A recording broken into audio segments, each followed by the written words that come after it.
Why is it so hard to do the little things that would improve my life?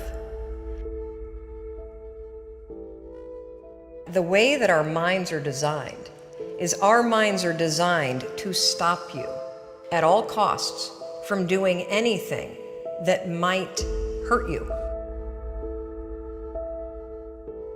There are so many people in the world, and you know, you may be watching this right now, and you have these incredible ideas, and what you think is missing is motivation. And that's not true.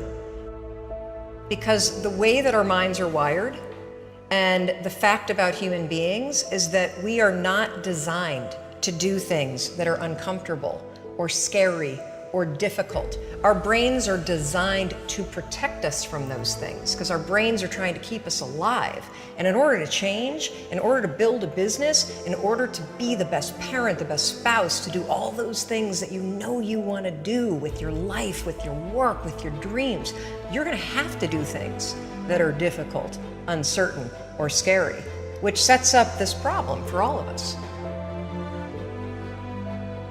The one thing we have in this world is we can't control the events, but we can choose what to focus on, we can choose what things mean, and we can choose what to do.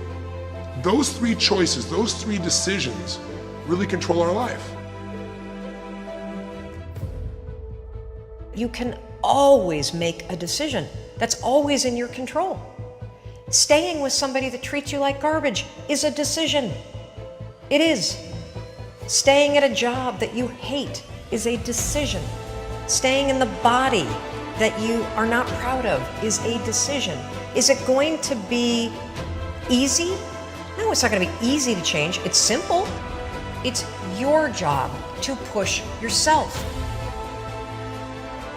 It's not the smartest people who achieve success.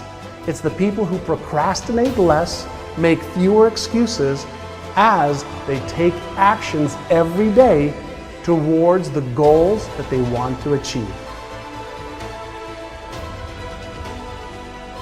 Indecision is the thief of opportunity. Indecision means the door is still closed. Indecision means the opportunity waits. Indecision means what could be is postponed or may never be. If you want to be successful in anything in life, never leave the sight of setting a goal without doing something that commits you to fulfillment. The next morning, the alarm goes off, and I pretended NASA was there. It's the stupidest story. I literally went 5, 4, 3, 2, 1. I counted out loud, and then I stood up. And I'll never forget standing there in my bedroom. It was dark, it was cold, it was winter in Boston. And for the first time in 3 months, I had beaten my habit of hitting the snooze button.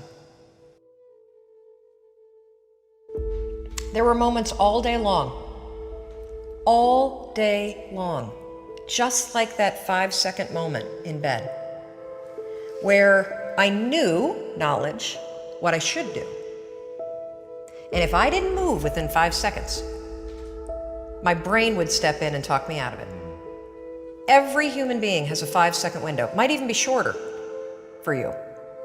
You have about a 5-second window in which you can move from idea to action before your brain kicks into full gear and sabotages any change in behavior. Your life is what you think it should be. That's exactly what you are right now. You are what you thought you should be. And if you don't like who you are, you got to change what you think you should be.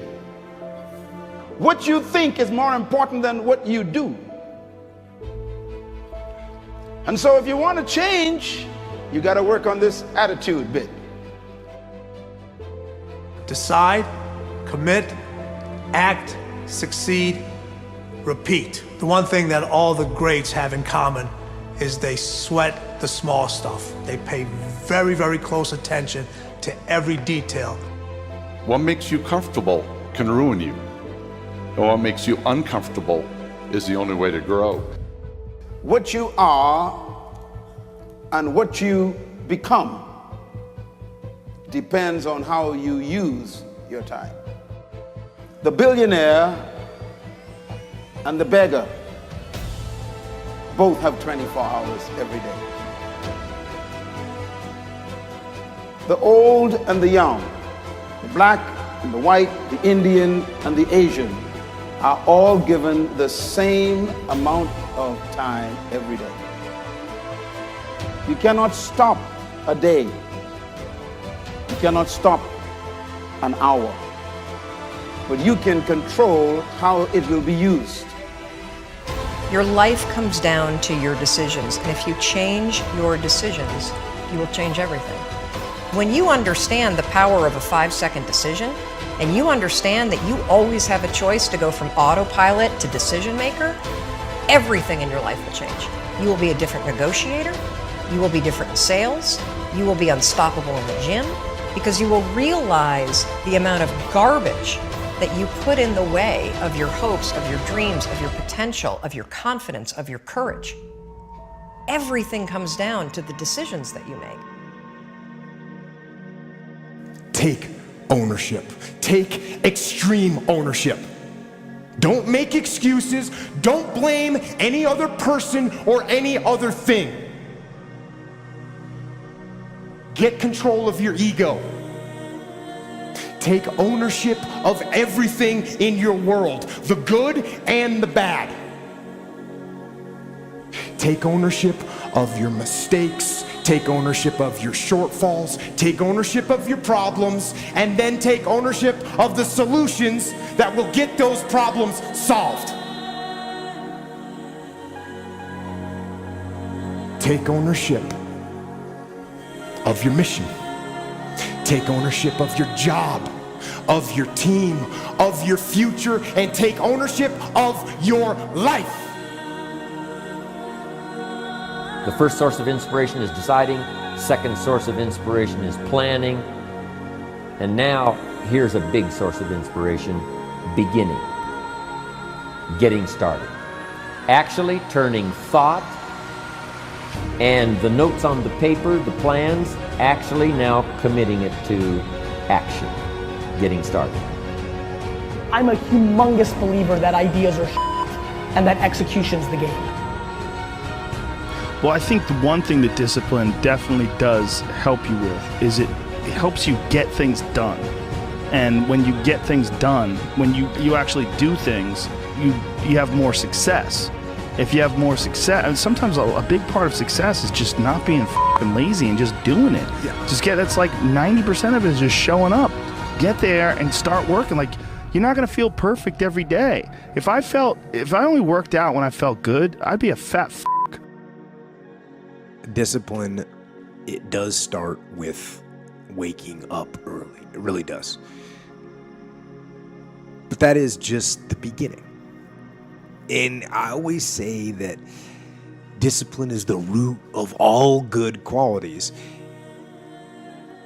But you have to absolutely apply it to things outside of just waking up early. It's everything. It's working out every day, making yourself stronger and faster and more flexible and healthier. Discipline is eating the right foods to fuel your system.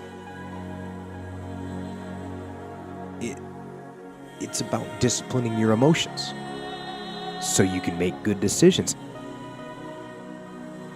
Doing the tasks that you don't necessarily want to do, but that you know will help you. The thing about self-discipline is that it is necessary for everything you do in your life. You have to be self-disciplined. Discipline is not punishment. It's not. If you change your mindset and really focus it on what discipline really is, you start to welcome discipline. You welcome self-discipline into your life. You people have to know you, not because, oh, he's a good salesman. Oh, he's a good this. Oh, he's an artist. People need to know you for one major thing first. He works. He produces. The guy's there every day. The guy's pushing and shoving. Because the truth is, no matter how good your ideas are, how good your art is, or how good your skill set is, If you're not working, man, if you're not vibrating at a frequency that people say, my God, how does that guy do all that? If you're not vibrating at that rate, if you're not working at that level, you're not going to make it.